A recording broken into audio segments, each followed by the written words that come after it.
Hey guys, tonight we wander into a silk-draped corridor where moonlight pools on mosaic floors as if someone spilled a jar of stars. You probably won't survive this. Well, not without craving something cold and sweet so badly that you question your life choices at 2 a.m. So before you get comfortable, take a moment to like the video and subscribe, but only if you genuinely enjoy what I do here. Share your location and local time in the comments so we know who's joining this frosty midnight feast. Now dim the lights, maybe turn on a fan for that soft background hum, and let's ease into tonight's journey together. You trudge past curtained alcoves scented with rose petals and press your palm against a polished column, feeling its cool breath under your fingertips. The palace seems alive, each carved arch whispering secrets in ancient Persian, but you're here for one queen's unlikely obsession: ice. Picture yourself in her sandals, simple felt slippers dusted with gold thread. Yet even that opulence can't distract you from the crisp click of ice blocks stacked in the distance. A mainstream psychological fact whispers in your mind: cold exposure can trigger endorphin release, gently dulling anxiety as if the chill itself is a lullaby. You follow a lantern-lit path to a sumptuous courtyard where servants carry woven baskets of snow from the nearby mountains. The queen, young and curious, stands at the center in a flowing silk gown the color of pomegranate blossom. Her eyes glint at the sight of those frozen shards, because she's decided that winter's bite belongs year-round. Legend tells of her first breathless moment, like discovering a secret portal hidden in plain sight. But here, you're stepping into that mystery yourself. A quirky fringe tidbit floats in the air.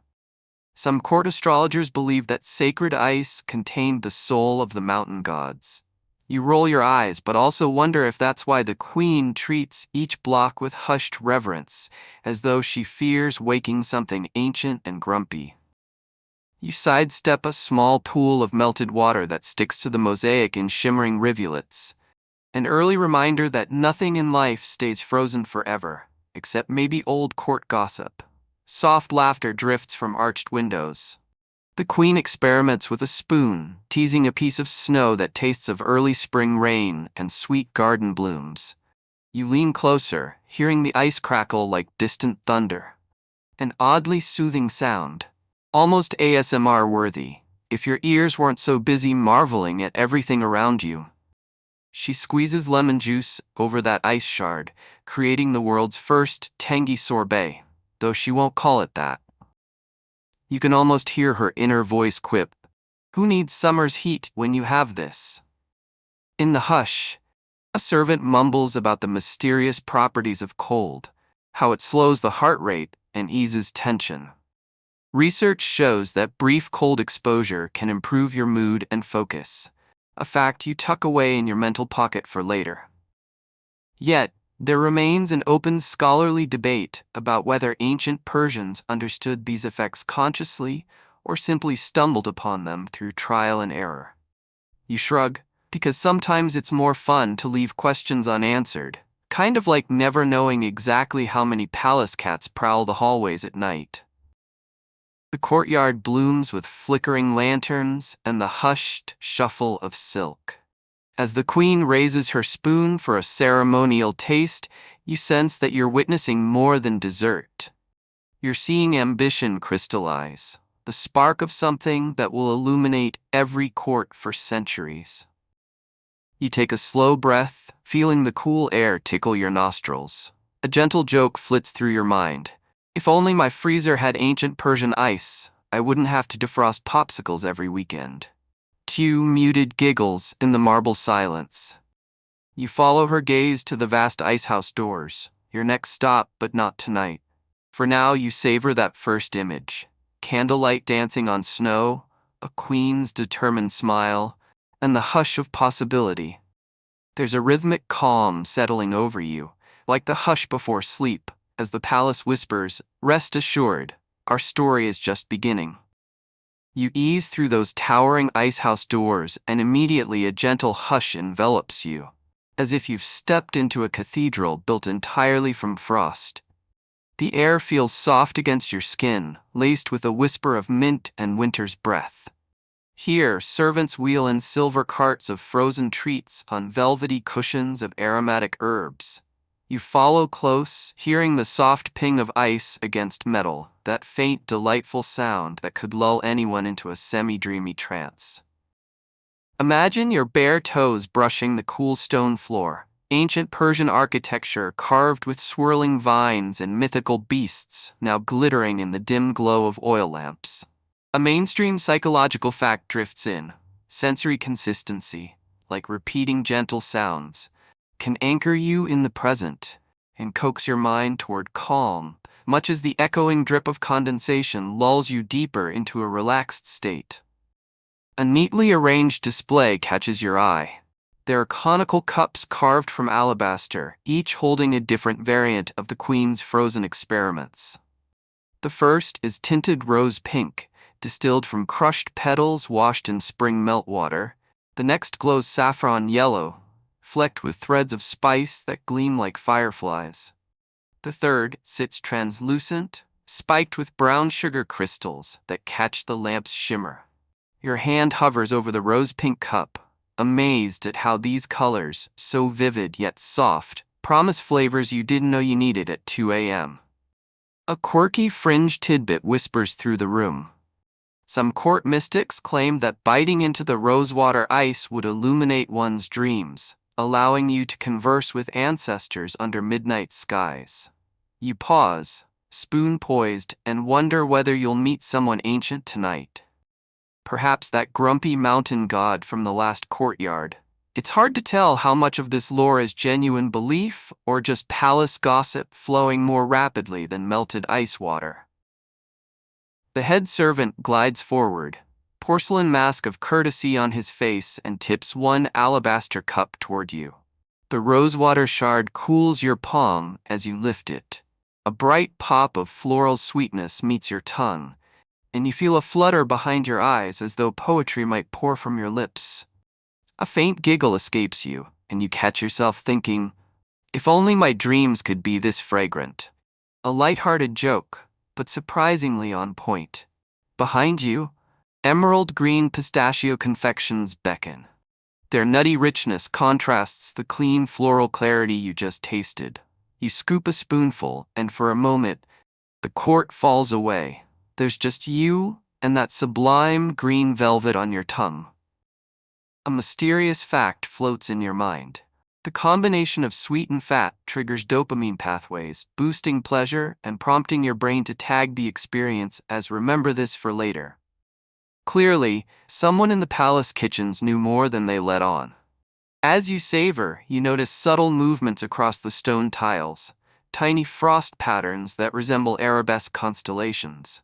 Some scholars argue these are mere accidents of temperature and humidity, while others insist ancient ice house architects engineered subtle airflow to create those frost flowers intentionally. It's an open scholarly debate worthy of hushed footnotes in dusty tomes, but you can't help but trace one swirling pattern with your finger, as though deciphering an icy hieroglyph. A hush ripples through the room as the queen appears again, holding a slender glass of melted snow infused with honey and burnt sugar, amber droplets clinging like morning dew. She raises the glass to her lips, and you feel a delicate tension ripple through the audience. It's a tasting ceremony without fanfare, no trumpets, just the soft gasp as that first sip coats her throat. You catch her subtle grin. She seems to know you're here, lingering in her secret world of frost and flavor. You lean against a frosted pillar, watching servants glide between carts laden with yet more creations. Vermilion pomegranate sorbet, cream-dappled mandarin sherbet, and a curious black-tinted treat rumored to be made with crushed charcoal and plum extract. You raise an eyebrow. Charcoal in dessert? Yet it looks hypnotic, like a sliver of night sky in a bowl. A quirky sidebar drifts by. Palace doctors sometimes prescribed that black concoction as a mild digestive aid, claiming it pulled impurities from the stomach. You try not to grimace, Poison remedies sound so dramatic in fairy tales, but the queen's entranced face convinces you to give it a cautious sip. That sip is peculiar. Earthy, faintly smoky, and oddly refreshing, like inhaling a campfire's memory through your taste buds. You swallow, and your throat tingles as though you've just unlocked a secret menu in your mind. Instantly, you feel a mellow calm, reminiscent of the modern concept of mindful eating, when you focus entirely on the sensory experience and let the world slip away. Convenient, isn't it, that ancient Persians stumbled on mindfulness centuries before it hit Instagram? Soft chatter drifts in Farsi, but somehow you understand the gist. The queen's frozen treats have become the court's most anticipated spectacle. Each guest is allotted 2 spoonfuls per evening, no more. An early form of portion control, perhaps, though some whisper that strict rationing prevents envy from curdling hearts. You pocket that thought as another pattern of frost catches your eye, swirling around a carved lion's paw. You wonder if that paw once held a bowl of snow for a visiting dignitary, centuries ago. In the corner, musicians struck up a barely audible rhythm on dulcimers, plucking notes that echo like distant rain. The melody pairs so well with the crisp snap of ice that your senses waltz in perfect harmony. A soft psychological nugget floats to the surface. Pairing gentle music with cool temperatures can deepen relaxation and pave the way towards slumber. You lean back, letting your shoulders drop, as though the ice-cold ambiance is pressing out every knot of tension. Just as you consider a third tasting, strictly forbidden, you notice a faint glimmer of candlelight on the palace ceiling, dancing across frescoes of winged horses and peacocks. The frozen court feels less like a kitchen and more like a dreamscape, a place where time stretches and every sensation is amplified. You sense that the queen's real genius wasn't just inventing frozen confections. She created an experience that beckons your mind to drift, one tender spoonful at a time. A servant glides toward you, offering a final taste of saffron sherbet, tiny jewels of flavor that dissolve on your tongue and leave you humming with contentment. You close your eyes, inhaling the scent of exotic spice and cold air mingled together. Somewhere in that hush you catch a hint of debate. Did ancient Persians know the chemical secrets of saffron's calming effects? Or was it pure serendipity? The question hangs like frost crystals on a windowpane. Beautiful, unresolved, and entirely fitting. You press your hand to your chest, feeling your heart beat slow. The court murmurs fade into the background as the queen bids her guests farewell for the night, her smile offering you a silent invitation. Journey deeper, if you dare. You pick up the alabaster cup, now empty, and let its coolness rest against your lips, savoring the last lingering warmth of that candlelit glow. As you leave the ice house, the palace corridors seem softer, more pliant, as if the chill has reshaped them into cozy tunnels designed just for you. You can almost hear your own pulse, calm and rhythmic, guiding you back toward your own bed, but not before you steal one last glance at that frost-laden doorway. A final gentle joke drifts through your mind. At least here, if you freeze up, it's literally encouraged. And with that, you step into the warmer corridors, heart light and mind quiet, ready for the next chapter. You follow the soft glow of lanterns down a narrow passage toward the heart of the palace kitchens, where steaming cauldrons bubble like miniature volcanoes.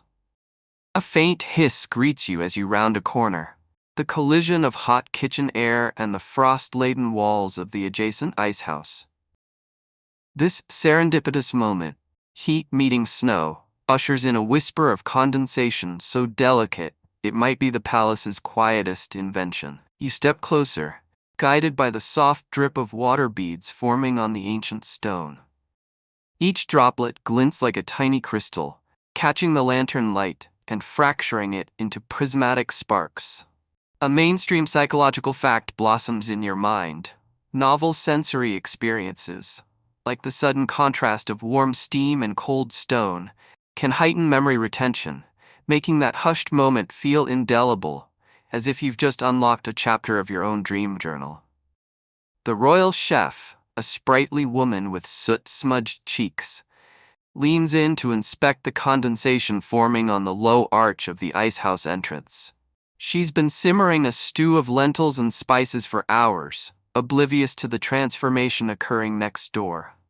You watch her breath fog in the air, sending up wisps of steam that mingle with the frost, generating a thin veil of mist between you.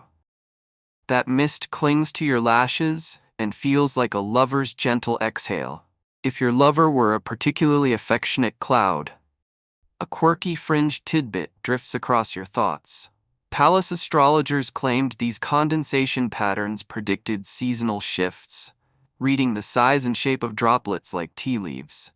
You snort softly, imagining one of them squinting at a bead and declaring, "Spring arrives next Thursday, bring aprons." Yet, even you can't deny the beauty in those fleeting formations, each droplet a miniature globe reflecting the hidden rhythms of palace life. The slow drip, drip, drip provides a subtle ASMR soundtrack, tickling your focus and coaxing your shoulders to unclench.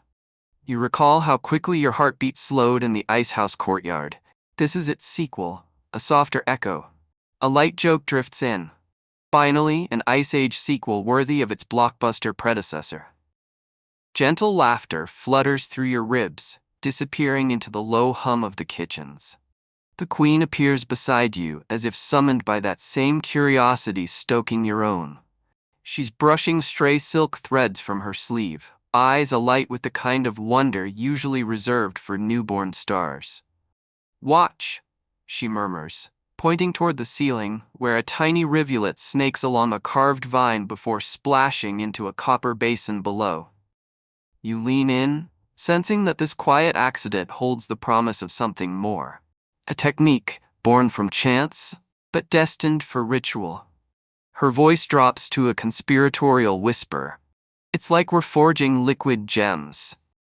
You taste the words on your tongue, marveling at how her gentle sarcasm feels like a warm shawl against the palace chill. The idea that droplets could become something precious, something to be collected, flavored, and served, tickles your imagination. You nod, even though she can't see you, and wonder whether this moment qualifies as invention or simply an unintended gift from physics. A mysterious fact drifts through your mind. In some corners of the world, accidental discoveries, like penicillin or vulcanized rubber, have rewritten history. Yet here, in the hush of Persepolis kitchens, this condensation event would birth the foundation of frost-based desserts. You consider the alchemy at play, heat rising from simmering pots, cold radiating from the icehouse walls, and the palace's teeming activity offering just enough energy to stir bewilderment and delight. A scholarly debate hangs between you and the queen. Did ancient Persians intend to harness this condensation for refreshment, or was it simply a lucky oversight? Some modern scholars argue that temple architects deliberately curated temperature gradients to produce such effects, while others maintain that nobody in antiquity possessed that level of thermodynamic insight. The question shimmers between you like the vapor in the low arch, unresolved yet beautiful in its ambiguity. You press a finger to the wall and feel its austere chill. Just above your touch, tiny stalactites of ice have formed where droplets froze mid-drip. They glint like rows of fairy teeth poised to crack off at any moment. A second light joke leaps to mind. Nothing like mountainous dental work to brighten your evening. The queen raises an eyebrow, and you both share a quiet grin before turning back to the condensation show. One servant glides by with a tray of spices, rose water, minced pistachio, and saffron threads. The queen plucks a spoon, scooping a droplet-thick slush from where water collects in a shallow bronze dish. You inhale, catching whiffs of cardamom and mint, imagining how these flavors might layer over pure snow in the next phase of her experiments. This spontaneous concoction, hot meets cold, dusted with spice, feels like the palace's first true fusion cuisine, centuries before the term ever graced a menu. Your ears catch the faintest echo of a debate from the royal scribes. Was the condensation phenomenon purely physical, or did it bear metaphysical significance as well? Some insisted the palace's spirit guardians aided in the formation of divine dew, while more practical minds chalked it up to simple environmental factors. You find yourself leaning toward the practical side, though a little divine intervention never hurt a good story. As droplets gather and freeze around you, the floor beneath your feet becomes a crisp canvas of frost. Each step now carries a soft crunch, an unexpected reminder that the palace you thought you knew hides realms of sensation beneath its familiar stones. You follow a line of frost crystals, leading toward a low alcove where a small marble basin awaits, destined, you realize, to become the prototype ice cream churn. That contrast between chance discovery and deliberate design swells in your chest like a slow, anticipatory beat. You glance at the queen, who's now scribbling notes on a small parchment, her script curling like tendrils of steam. She jots the time, the perceived temperature, the rate of drip, methodical despite the chance nature of the phenomenon. You sense she's already thinking about how to replicate this moment on demand, turning serendipity into science. A fringe tidbit springs to mind. Early Persian alchemists sometimes wore gloves of soaked wool to manipulate temperatures. A far cry from modern lab coats, but surprisingly effective. With a soft exhale, you take in the scene. The hush of condensation, the flicker of lantern light on frost, the queen's determined gaze. A mainstream psychological fact reappears. Embracing the unexpected can spark dopamine surges, rewarding your brain for curiosity and bolstering resilience against stress. No wonder you feel strangely at ease. This palace accident is working like a gentle therapy session, one drop at a time. You straighten, brushing a strand of hair from your face, and exchange a final look with the queen. It's a moment of shared discovery that needs no words.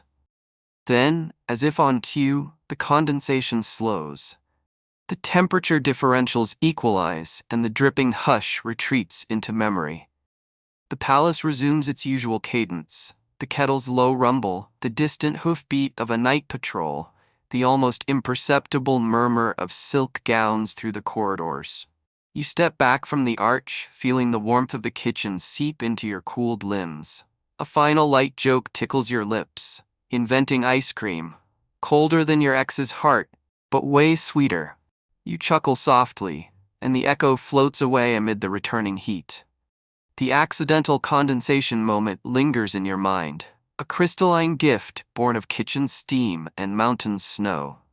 It glows there, a promise that something remarkable can surface when contrasts collide, heat and cold, intention and accident, hunger and curiosity. And as you follow the queen back toward the courtyard's flickering lanterns, you carry with you the hush of those droplets, knowing this chapter of frost and innovation has only just begun.